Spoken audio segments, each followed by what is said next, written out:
أعوذ بالله السميع العليم من الشيطان الرجيم بسم الله الرحمن الرحيم وصلى الله وسلم وبارك على سيدنا محمد وعلى آله وصحبه أجمعين.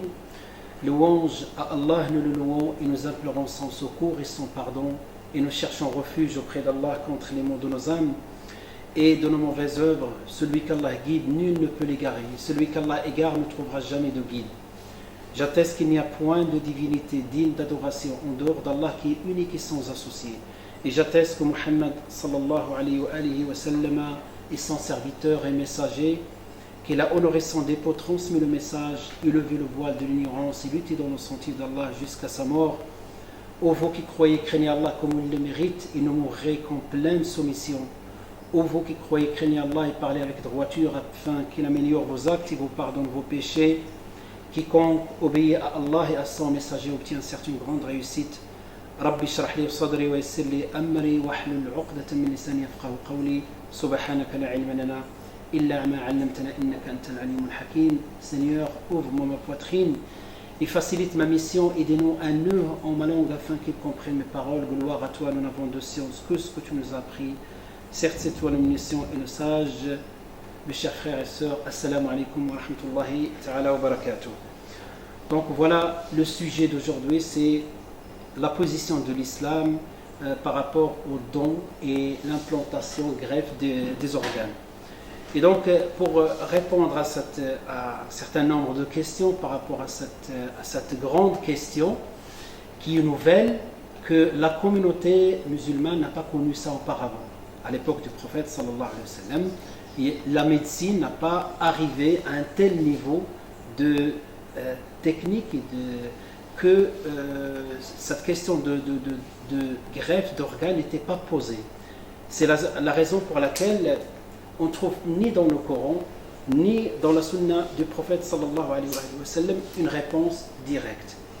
Et donc, on a pour, Inch'Allah, répondre à cette question, bien sûr, est-ce que l'islam, il a les moyens de répondre à ces questions-là? Est-ce que les mujtahid, c'est-à-dire les savants qui font l'ijtihad, qui font l'effort d'interprétation, est-ce qu'ils ont des outils?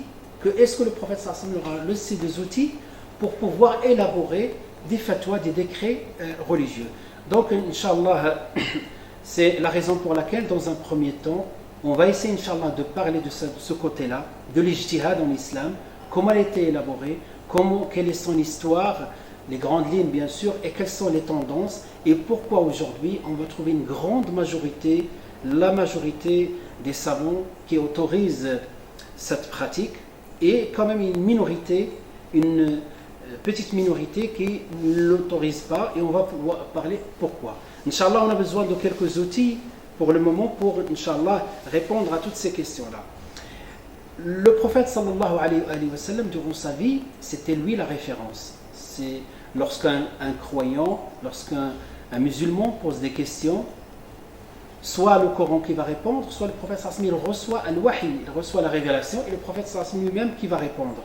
Et donc la référence était le prophète sallallahu alayhi wa sallam. Il n'y avait pas des sciences qui étaient distinguées, c'était une seule pratique autour du prophète sallallahu alayhi wa sallam.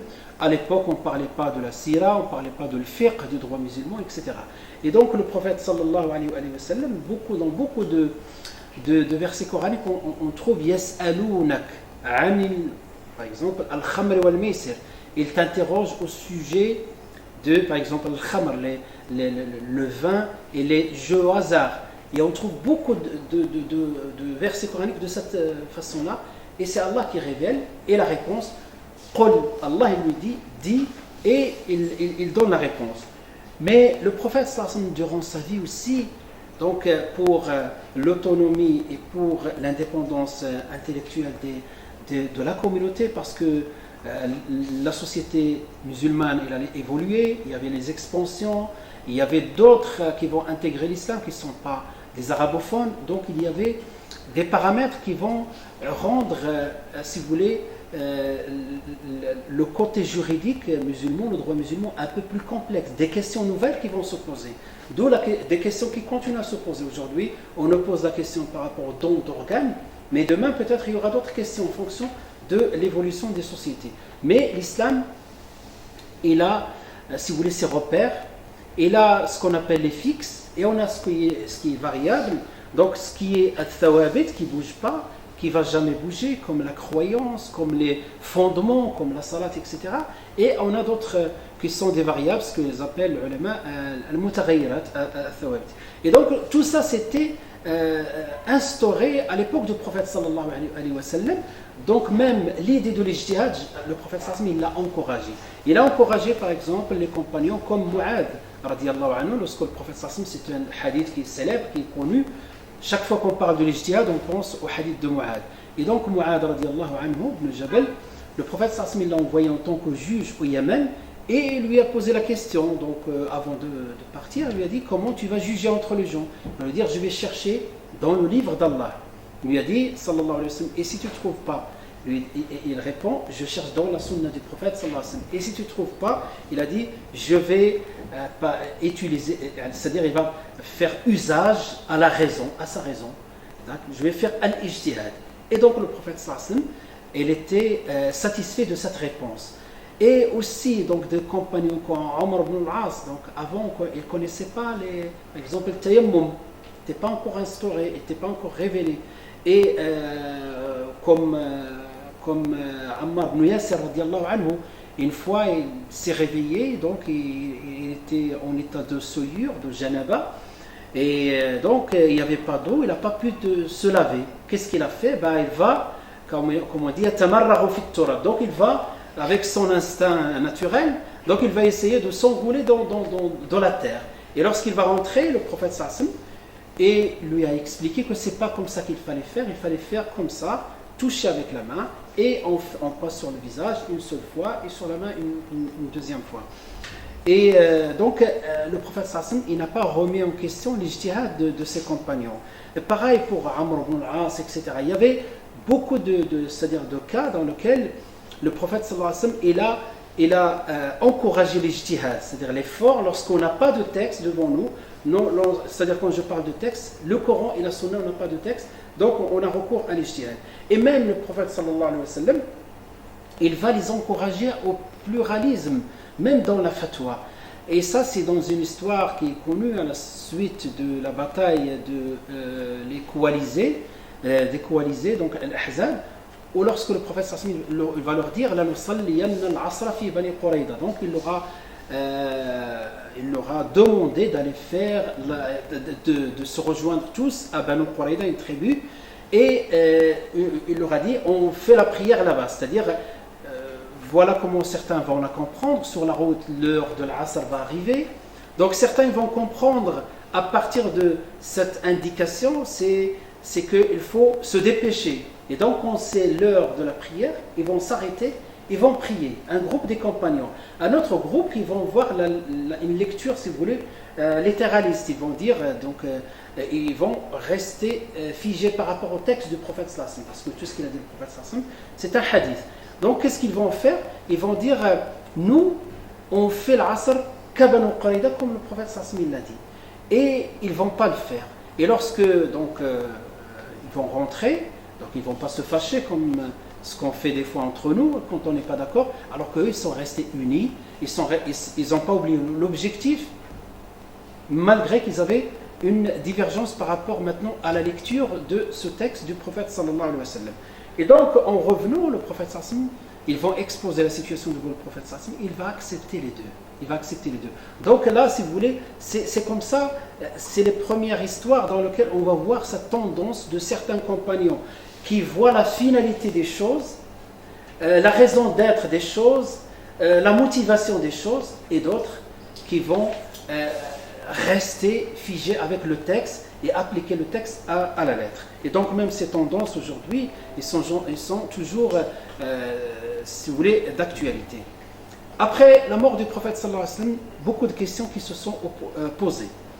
Comment il faut faire d'abord par rapport à la succession du prophète sallallahu alayhi wa sallam dans les affaires publiques, parce que c'était le prophète sallallahu alayhi wa sallam qui gérait les affaires publiques. Comment il fallait faire? Et donc les compagnons vont faire l'ijtihad, et avec un argument aujourd'hui juridique qu'on appelle le consensus. Avec le consensus, ils vont se mettre tous d'accord, donc c'est un argument juridique et qui s'appelle le consensus des compagnons. Donc ils se sont mis tous d'accord autour du califat de Abu Bakr As-Siddiq radiallahu anhu. Et donc, cette société qui va continuer à évoluer, des gens qui viennent, qui n'ont pas la culture arabe, qui ont une autre culture, qui ne sont pas arabophones et qui posent des questions de plus en plus. Et les compagnons s'adaptent et répondaient à leurs questions parce que non seulement ils ont connu les textes, si vous voulez, le Coran et les hadiths, mais avec ça ils ont compris qu'il y a une méthodologie, qu'il y a une façon. C'est pour cela beaucoup de compagnons qui vont laisser des avis juridiques. Concernant toujours les questions, on n'a pas d'arguments ni dans le Coran ni dans le Sunna. Et donc ces arguments des compagnons, on les appelle aujourd'hui, on les a comme patrimoine dans le, si vous voulez, dans la jurisprudence musulmane, dans le droit musulman qu'on appelle Ra'y sahabi, donc la vie du compagnon. Lorsque tous ces compagnons sont d'accord sur une question, on l'appelle al-ijma' et c'est devenu un argument juridique qui vient juste après le Coran, la Sunna, al-ijma'. Ensuite, un autre argument qui va l'utiliser, que le prophète sallam l'utilisait avant, qui est al-qiyas. Al-qiyas, c'est quoi? C'est le raisonnement par analogie. Le raisonnement par analogie, donc même les compagnons, le prophète sallam lui-même utilisait al-qiyas dans certaines choses, et eux, ils ont compris que ce qiyas-là, on peut l'utiliser. Exemple, dans le cas de l'interdiction du vin, donc c'est quoi la raison d'être de l'interdiction? C'est l'ivresse, donc l'ivresse, al-sukr. Et donc tout produit qui a la même raison d'être, comme la drogue, comme autre, qui a cette raison d'être, al-illa, on appelle arabe, il a le même statut, à savoir l'interdiction. Et donc, si vous voulez, c'est comme ça que al-fiqh va évoluer, et c'est comme ça que les droits musulmans vont évoluer. Donc vous voyez que, si vous voulez, l'effort intellectuel des savants n'a pas cessé en fonction de l'évolution de la société, jusqu'au point où un siècle plus tard, donc on va arriver à une période, ce qu'on appelle l'épanouissement du droit musulman, dans lequel ils vont apparaître, si vous voulez, les 4 écoles juridiques, à savoir dans l'ordre chronologique, l'école hanafite, l'école malikite, l'école shafi'ite et l'école hanbalite. Donc ces écoles-là, ils vont apparaître selon les situations. Et donc, je reviens toujours par rapport à l'ijtihad. Donc, j'ai dit que c'est un sujet qui nécessite un peu de concentration. Donc, l'ijtihad, à quel moment on a le droit de faire l'ijtihad? Les ulama, ils ont donné, si vous voulez, une règle dans laquelle ils disent la nassa ma'a ijtihad. Il n'y a pas d'ijtihad avec un texte. Lorsqu'on a un texte dans le Coran, ou un texte, comme j'ai dit, un texte, c'est-à-dire soit ça peut être un verset coranique, une sourate, comme ça peut être un hadith du prophète sallallahu alayhi wa sallam. L'ijtihad ma'a nas. Mais comment il faut le comprendre? C'est-à-dire il faut que ce texte soit authentique d'abord. S'il n'est pas authentique, on peut ne pas l'accepter. C'est le cas qui arrive pour certains savants. Deuxième chose, il faut que ça soit explicite. Il faut que l'argument soit explicite. Il faut qu'il soit authentique et explicite. Et donc au moment où il est explicite et authentique, il n'y a pas de ijtihad. On prend le texte et on le met à l'application. Donc c'est à partir, si vous voulez, de ce caractéristique de cette charia, de cette religion, de ce droit musulman qui, Allah subhanahu wa ta'ala, pour l'intérêt des musulmans, pour l'intérêt de ces créatures, il a laissé certaines zones dans lesquelles il a donné des orientations, et qu'à chaque génération de faire l'ijtihad en fonction de l'évolution de leur société, et en même temps en fonction des arguments juridiques. C'est ce qu'on appelle aussi usul al-fiqh, la théorie des droits musulmans. C'est une science qui va se détacher. Donc dans un premier temps, un siècle plus tard, on va voir une science qui va se dégager, qui est toute seule, qui s'appelle aujourd'hui le fiqh. Aujourd'hui on appelle fulan faqih, c'est un jurisconsulte. Et donc, à l'époque du prophète sallallahu alayhi wa sallam, il n'existait pas de cette manière-là. C'est des gens qui vont se spécialiser dans le droit musulman, comme des juristes. Et il y a aussi d'autres qui vont aller plus loin, qui sont les théoriciens de la jurisprudence. C'est eux qui vont mettre en place ces arguments, si vous voulez, juridiques, pour répondre aux questions qui se posent dans chaque période. Et c'est ça qui va donner, parmi les facteurs d'adaptabilité de la charia islamique dans l'espace et dans le temps, c'est que il y a des fatwas, cette notion de fatwa, un avis juridique, qui s'adapte en fonction des circonstances, en fonction des lieux, des situations, etc. Et donc, pour aller loin, parmi les arguments, et parmi aussi les preuves, ce qu'on appelle en arabe ad-dalil, donc vous avez le Coran, vous avez la Sunna. Lorsqu'on ne trouve pas, on va chercher s'il y a un consensus. Donc voilà ce qui va se dégager plus tard. On va aller chercher s'il y a un consensus, c'est-à-dire tous les savants à l'unanimité se sont mis d'accord sur un avis. Et troisième, après on passe, si on ne trouve pas dans l'ordre, on va aller chercher est-ce qu'il y a possibilité de faire un raisonnement analogique. Supposons aujourd'hui, on a posé la question, on ne savait pas, par exemple, le statut des drogues. On pose la question, est-ce que la drogue est halal ou haram? Quelqu'un va nous dire, mais il n'y a rien dans le Coran, il n'y a rien dans le Sunna. Bien sûr, il n'y a rien dans le Coran, il n'y a rien dans le Sunna, mais par raisonnement, par qiyas, par raisonnement analogique, la drogue, c'est-à-dire la raison d'être de l'interdiction du vin, c'est la même chose que la drogue. Donc, par conséquent, la drogue est interdite, comme le cas du vin. Donc, il y a d'autres, pour rendre les choses encore plus simples, quoique on a parlé des choses un peu plus détaillées. Donc, il y a d'autres, si vous voulez, dalils qui vont mettre en place comme l'intérêt général. Donc, comme l'intérêt général, ce qu'on appelle al-masalih al-mursala. Donc, l'intérêt général ou bien l'intérêt indéterminé. Donc, d'une manière générale, en islam, les savants disent qu'il y a des intérêts qui sont validés. Le Coran, la législation islamique les a validés. Comme par exemple l'intérêt de vendre et acheter. C'est un intérêt qui est validé. Il y a d'autres intérêts qui sont invalidés, comme l'usure, comme le riba. C'est un intérêt, mais Allah il l'a interdit. Donc, il est invalidé. Et entre les deux, il y a d'autres intérêts qui ne sont pas validés, qui sont indéterminés. C'est en fonction de l'évolution de la société. Et lorsqu'on pose ces questions-là, et lorsqu'on voit que ces choses-là rentrent dans l'intérêt général, l'islam, il les adopte. Exemple, à l'époque du prophète Sassim, il n'y avait pas de prison. Après, plus tard, donc, il y a de plus en plus de délits.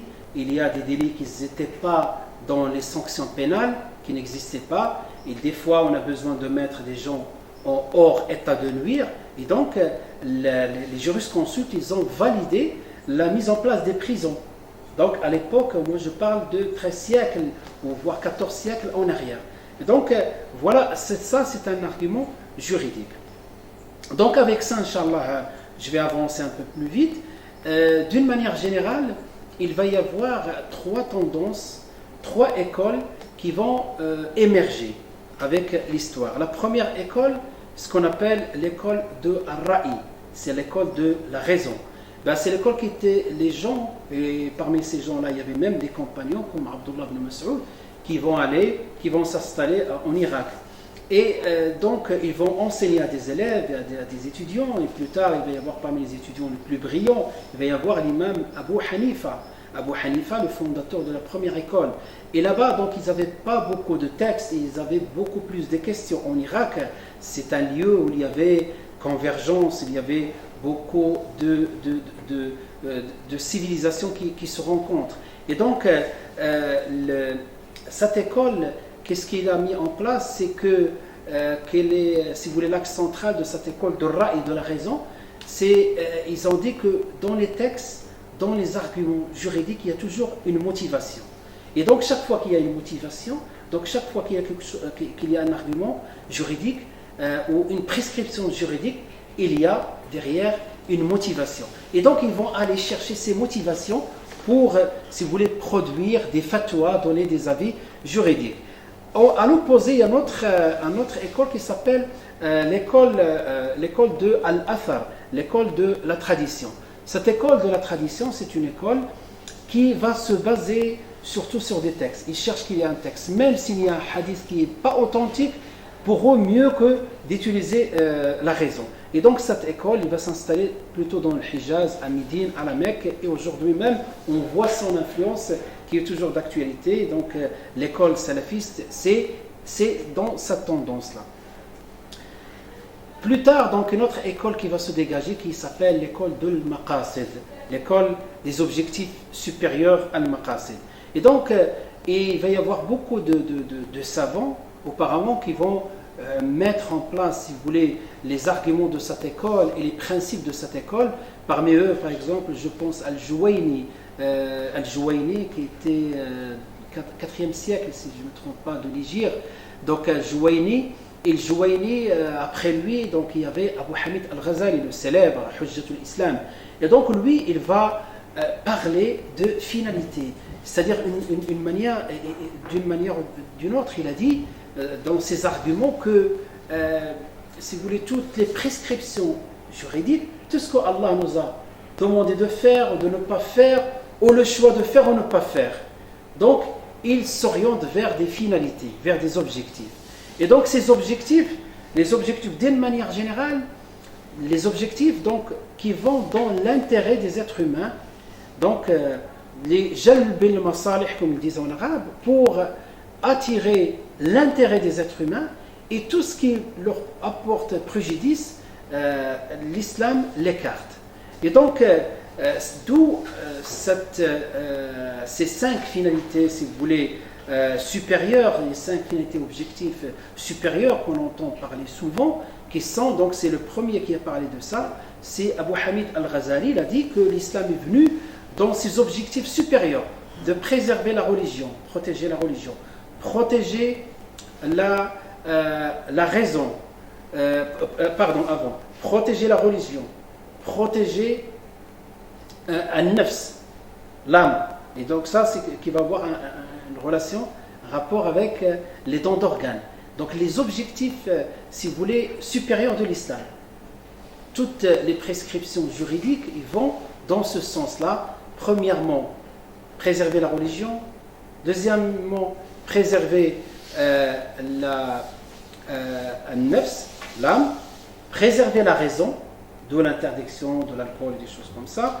Préserver al-nasl, donc la descendance. Et là, on va voir aussi des questions qui sont liées à ça, par rapport à est-ce qu'on peut donner tous les organes? Est-ce que tous les organes, par exemple les organes génitaux, est-ce que c'est permis ou pas? On va parler de ça à la fin. Et donc, préserver à la fin, préserver al-mal, le bien. Plus tard, un autre savant, qui s'appelle Al-Qarafi, qui va rajouter sixième objectif, qui est la préservation de l'ird ou de l'honneur en arabe. Et donc, voilà les finalités. Ensuite, il a dit que ces finalités, donc les 5 finalités ou bien les 5 objectifs suprêmes, voire 6 selon certains savants, et comme Al-Qarafi, et ils sont aussi, si vous voulez, selon un ordre de priorité. Donc, selon un ordre, donc, ils vont établir 3 ordres, ce qu'on appelle ad-daruriyat, les besoins obligatoires, aussi al-hajiyat, les besoins complémentaires, et ensuite les at-tahsiniyat, les accessoires. Et donc, dans toute prescription, donc ces prescriptions-là, ils vont venir soit d'une manière générale, qui vont s'orienter vers ces finalités d'une manière générale, et en même temps, on a aussi ces finalités en fonction de l'ordre. De telle sorte, lorsqu'on a conflit entre ces ordres-là, on va choisir par ordre de priorité. Par exemple, à titre d'exemple, vous savez que les boissons alcooliques sont interdites dans notre religion. D'accord? Donc c'est une interdiction. Et si vous regardez avec moi, on a parlé des 5 finalités. Donc on a dit, la première finalité, c'est la religion. La deuxième, c'est l'âme. Troisième, c'est la raison. Donc il vient en troisième ordre, ensuite les autres. Et donc si quelqu'un en danger, donc là on peut toucher donc toute la partie bioéthique se base, c'est pour cela que j'étais obligé de faire ces introductions et parler de tout ça, se base, si vous voulez, sur ces finalités, se base sur cette notion de finalité. Donc si quelqu'un, il est en danger de mort, et l'islam sait très bien que parmi les finalités suprêmes, c'est préserver l'âme, c'est protéger l'être humain. Et le seul moyen pour survivre, c'est de prendre des boissons alcooliques qui sont interdites. qu'est-ce qu'on va faire dans ce cas-là? À votre avis, qu'est-ce qu'on va faire dans ce cas-là? Est-ce que c'est permis pour quelqu'un, pour sauver son âme, de boire, de manger quelque chose qui est illicite? Donc, bien sûr, donc je vois la réponse, c'est positif, c'est que dans ce cas-là, on va protéger, préserver l'âme qui va primer sur l'interdiction qui est liée à la raison. Donc vous voyez, cet ordre de priorité, c'est ça qu'ils vont étudier les savants plus tard par rapport aux questions comme la question de don d'organes et les greffes d'organes aujourd'hui. D'une manière générale, comme je vous ai dit dans la question, donc là on passe à la deuxième partie. J'ai essayé de faire avec cette chaleur, j'ai essayé de faire très rapidement, mais c'est quelque chose encore, c'est plus profond. J'aurais aimé une autre fois, peut-être quand il fera un peu moins chaud, et on parle de ça dans les détails. Et après, donc à chaque fois, quand on va donner un argument, je vais revenir vers l'arrière, vous dire voilà, par exemple, la tendance de telle ou telle école, c'est par rapport à cette question-là. Donc, on passe maintenant à la deuxième question, qui est la position de l'islam sur les dons d'organes et les transplantations des organes. Donc, je vais commencer par la partie la plus facile, c'est ceux qui sont opposés. Je vais parler des arguments ceux qui sont opposés. D'abord, c'est une minorité, vraiment une minorité qui s'oppose. Donc, parmi eux, ceux qui sont connus, comme Cheikh Al-Uthaymin, rahimahullah. Donc, pour lui, c'est interdit de faire de donner des organes, de greffer des organes, de prendre des organes de vivant, de la personne qui soit vivant ou mort. Pourquoi ils vont se baser par exemple sur un hadith où le prophète sallallahu alayhi wa sallam dit casser l'os d'un défunt, c'est comme casser l'os de quelqu'un de vivant.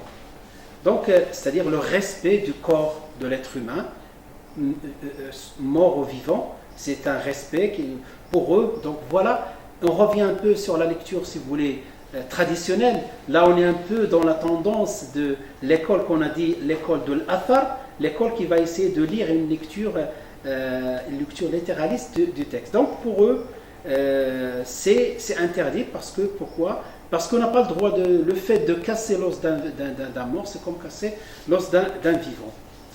Les autres qui sont, la grande majorité qui sont opposés à cet avis, qui sont pour les dons d'organes, ils disent que déjà ce hadith il n'est pas authentique. Donc on retrouve, si vous voulez, les arguments de tout à l'heure, que là où on n'a pas de hadith authentique, donc c'est le domaine de l'ijtihad. Donc on ne peut pas s'arrêter là. Deuxième chose, ils ont dit, parmi les grandes, j'ai écouté un peu cette tendance-là.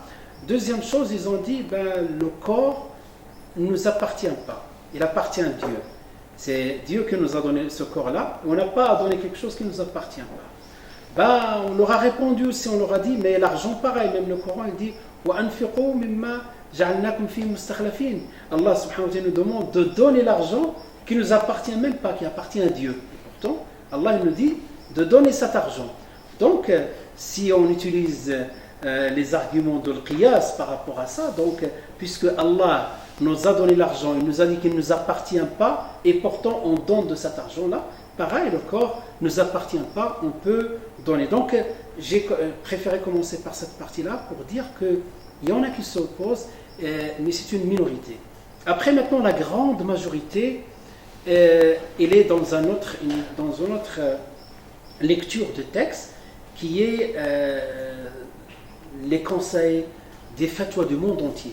Les conseils, donc on a le Conseil européen du fatwa, vous savez aujourd'hui, tellement il y a complexité des questions, on a besoin non seulement d'un savant, mais d'un certain nombre de savants pour répondre à un certain nombre de questions. Parce que tellement c'est complexe, tellement il y a des paramètres en jeu et qu'il faut vraiment étudier dans la profondeur des choses. Et donc aujourd'hui, souvent on va se référer au conseil. Donc vous avez le conseil de l'Académie de droit musulman à Jeddah, en Arabie Saoudite il y a au moins 3 conseils. Il y a le conseil aussi, un conseil en Amérique, il y a un conseil européen de la recherche de la fatwa. Donc tous ces conseils-là, ils sont pour voir, ils recommandent les dons d'organes et ils se basent aussi sur l'argument, le verset coranique dans lequel Allah subhanahu wa ta'ala qui dit celui qui tue une âme innocente, c'est comme s'il avait tué toute l'humanité. Celui qui donne vie à une âme, comme s'il a donné vie à l'humanité entière. Donc, وَمَنْ أَحْيَاهَا فَكَأَنَّمَا أَحْيَا النَّاسَ جَمِيعًا. Donc, donner vie à quelqu'un qui a besoin, donc c'est quelque chose de recommandé dans notre religion, voire quelque chose qui est louable. Et donc, au moment où on peut donner des organes, donner des organes pour une vie humaine, c'est quelque chose qui va dans ces finalités qu'on a citées tout à l'heure, les grandes finalités de l'islam, à savoir parmi ces finalités. Et la deuxième dans l'ordre, c'est protéger, préserver l'âme. Et donc, après, c'est une réponse, on va dire, qui est positive, mais selon certaines conditions. Donc, parmi ces conditions, donc, dans le cas des vivants, donc les vivants, ils peuvent donner des organes. Donc, il y a des conditions pour l'intérêt du vivant. La première condition, c'est qu'on ne peut pas donner des organes uniques. Il n'y a personne qui va dire que j'ai le droit d'offrir mon cœur à quelqu'un d'autre. C'est interdit. Même s'il a envie de le faire, c'est interdit parce que Allah subhanahu wa ta'ala l'a pas chargé de cette mission-là. Donc, c'est-à-dire de ôter une vie pour une autre, c'est-à-dire résoudre un problème pour créer un autre. Ce n'est pas donc quelque chose qui est raisonnable. La deuxième condition, j'ai dit, il n'y a pas que le cœur, hein. L'œil par exemple, je ne peux pas donner des organes qui sont uniques et qui ne sont pas remplaçables. Un individu n'a pas le droit de donner un organe apparent aussi, deuxième condition, comme un organe apparent, pardon. Donc, première condition, c'est les organes qui sont uniques. Deuxième, qui sont apparents, comme l'œil, le pied, la main, etc. Donc, il n'a pas le droit de donner ça. Je parle des vivants. Les morts, c'est autre chose. De même, il n'est pas autorisé à un mineur, même s'il le souhaite, ou quelqu'un qui n'a pas sa raison, de faire don d'organes. Parce que cette personne-là, il n'a pas sa raison et il n'est pas considéré parmi ce qu'on appelle al-mukallaf, celui qui est d'astreint dans la religion. Donc l'islam, il le protège parce qu'il ne sait pas ce qu'il fait peut-être. Il le fait peut-être, il ne sait pas les conséquences et les préjudices. Donc l'islam le protège et lui interdit de donner dans ce cas-là. Et de même, donc il y a quelque chose aussi que dans le cas des vivants et des morts, c'est interdit de vendre les organes. Donc c'est une interdiction qui est formelle, on n'a pas le droit de vendre des organes, sinon on va ouvrir la porte à toute forme de dérive. Donc par rapport, d'une manière générale, bien sûr c'est détaillé, tout ça c'est détaillé, après on verra, Inch'Allah, si vous avez des questions, on peut voir dans les détails. Donc d'une manière générale, si vous voulez, les dons d'organes pour les vivants, c'est permis, c'est autorisé, même voire c'est conseillé, avec des limites. Donc un organe unique, on n'a pas le droit de le donner, un organe qui est apparent, on n'a pas le droit de le donner, et les mineurs et ceux qui ne sont pas sains d'esprit, on les protège, et quatrième chose, on n'a pas le droit de les vendre. Pour ceux qui sont décédés, donc il est logique, si un vivant il a le droit de donner, donc un mort, bien sûr qui peut laisser, si vous voulez, son corps à disposition pour d'autres personnes qui ont besoin d'une partie de son corps. Donc c'est tout à fait autorisé, mais aussi avec les conditions. Bien sûr, on va respecter le consentement de ce mort dans sa vie. Certainement, on va aller chercher, si elle a laissé un testament, une volonté de donner ou de refuser de donner. S'il refuse, on n'a pas le droit. S'il donne une autorisation, tant mieux, toujours dans le cadre de la législation islamique, du respect du corps, etc. Sinon, s'il ne donne pas, à ce moment-là, on va passer par sa asaba, on l'appelle en arabe. Ça, c'est un mot qu'on utilise dans le droit successoral dans la religion musulmane, dans ce qu'on appelle l'héritage, la asaba. Donc ceux qui sont les proches du sang par le mâle, et donc les proches de sa famille d'une manière générale, ça peut être même son épouse ou quelqu'un de sa famille. Donc il va donner l'autorisation ou refuser de se servir de son corps. C'est-à-dire si il n'est pas identifié, on ne connaît pas, c'est-à-dire cette personne-là, s'il n'est pas identifié, dans ce cas-là, c'est l'autorité qui va jouer ce rôle-là, d'autoriser ou non le don d'organes. Voilà, d'une manière générale, je vous ai donné à peu près les grandes lignes. Après, il reste quelques points à préciser. Donc, il n'y a pas de différence. Donc, quelque chose qui vient de soi, mais il faut quand même le préciser. Il n'y a pas de différence de donner à un musulman ou à un non-musulman.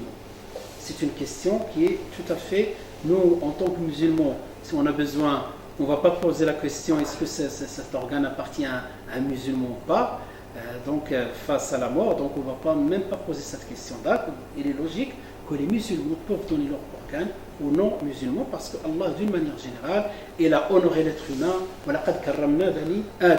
Nous avons donné de la noblesse aux enfants d'Adam. Et donc, des fois, donc une question, peut-être, je tiens à répondre à ça, donc on parle rarement de cette question-là. Est-ce qu'on a le droit, par exemple, d'utiliser les organes des animaux?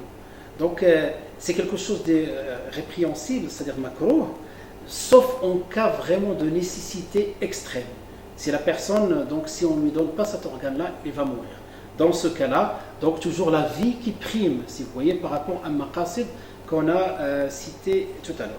Après, il va venir la question qui est liée c'est-à-dire à une des finalités de l'islam qui est de préserver la progéniture, préserver la descendance. Et donc l'islam interdit toute pratique qui va mélanger les descendances et il l'interdit. Donc c'est pour cela, d'une manière générale, donc les organes qui sont porteurs des propriétés génétiques, comme pour l'homme les testicules, pour la femme les ovaires, ils sont interdits parce qu'ils portent le code génétique, ils portent, si vous voulez, le code génétique de la descendance. C'est avec ces organes qu'on va assurer la descendance. Les greffes des organes génitaux, donc mis à part les deux qui sont spéciales pour l'homme et pour la femme, le reste, mis à part, donc il y a l'organe de l'homme qui le spécifie par rapport à la femme et la femme aussi également, mis à part ça, plus les organes qui portent les codes génétiques et les propriétés génétiques qui assurent la descendance, le reste est permis. Et donc, ce qui nous conduit à parler de PMA rapidement et GPA. Donc les PMA, c'est ce qu'on appelle l'assistance médicale à la procréation. Donc, on a posé la question aux jurisconsultes. Et donc, la réponse par rapport à ça, au moment c'est, donc je parle de PMA, au moment c'est intraconjugal, c'est-à-dire entre, par exemple, on prend l'élément de l'homme, le sperme de l'homme et l'ovule de sa femme, et on peut les transplanter chez la femme, la même. Ce n'est pas le cas de GPA qu'on va utiliser, si vous voulez, qu'on va utiliser ce qu'on appelle la gestation pour autrui. Donc, c'est quelque chose qui est strictement interdit. Donc, la GPA est interdite en islam. Par contre, la PMA, au moment où c'est intraconjugal, elle est permise. Donc, ce qui va nous conduire aussi à parler de la nouvelle loi, qui est pas une loi, je tiens à préciser, ce n'est pas une loi, c'est un amendement par rapport à une loi qui existe avant. Donc cette loi, donc j'ai essayé de chercher dans le code civil et sur internet, donc c'est une loi qui est relative à la bioéthique du 6 octobre 2004 et qui a été modifiée en 7 juillet 2011. Cette loi, il porte le numéro 211-6-814 et qui traite toute la partie, donc la partie qui encadre, si vous voulez, tout ce qui est lié au prélèvement, au don d'organes et aux greffes, etc. Donc dans cette loi-là, qu'on va trouver les détails. Et donc en 2015, il y avait un amendement, on a rajouté, c'est qu'avant, comme ce qu'on a dit par rapport au droit musulman, là on parle du droit commun, on parle du droit français.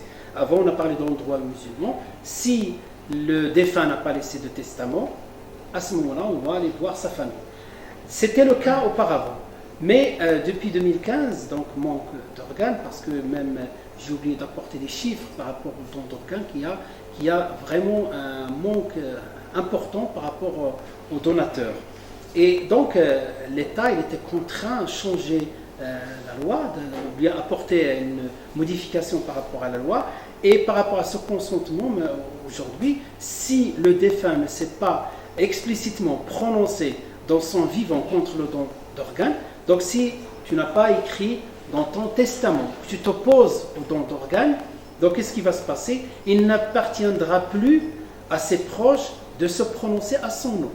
Donc on ne va pas poser la question à ta femme, à ton père, à ton fils. Donc c'est l'État qui va prendre en charge. Donc, et ils vont consulter la famille, mais à titre d'information. Pas à titre de consultation, pardon, mais à titre d'information. Donc ils ont inversé, si vous voulez, si vous voulez, la tendance. Au départ, on regarde s'il a laissé un testament, sinon on consulte la famille. Aujourd'hui, s'il n'a pas laissé de testament, c'est l'État qui prend les choses en main et va consulter la famille.